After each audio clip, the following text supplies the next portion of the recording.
څلور کاما منفي یو دلته وټاکئ.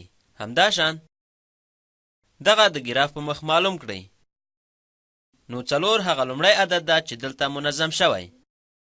دغه د ایکس ګراف ده.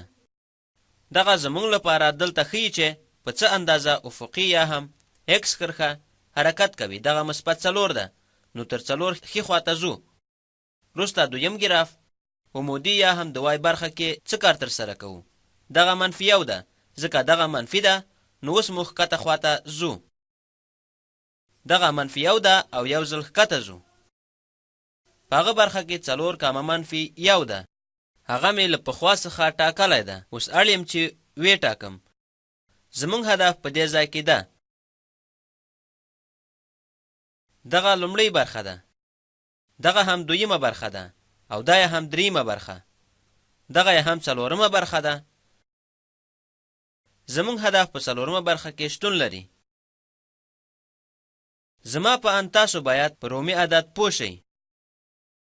هومره پوه شئ چې دغه برخې بیانولی وشئ. راځئ چې یو څه نور هم ترسره کړو. 8 کاما منفي 4 ټاکو او وروسته د ګراف په لور ځو. هغه ځای ته ځو چې د عدد ځای ده. ښه دلته د ایکس ګراف 8 ده. نو تر 8 پورې د مثبت ایکس خواته ځو. او زمونږ د وای ګراف منفي 4 ده. نو تر 4 پورې ښکته ځو. دویم ځل بیا د ترتیب په حالت کې یو. نه په لومړۍ کې، نه په دویم او دریم کې، بلکې په څلورمې خانه کې. یو بله بیلګه ترسره کوم. هیلهمند یم چې یوه څلور خانه یې ترلاسه کړو. غواړم د منفي 5 او کاما 5 ځای معلوم کړم. اوس زمونږ ګراف منفي ده، یعنی منفي 5. غواړم د ایکس کیڼ خواته حرکت وکړم. نو د منفي 5 په لور ځم. دلته د وای ګراف مثبت ده. نو تر 5 پورته ځو. یعنی منفي 5 کاما 5.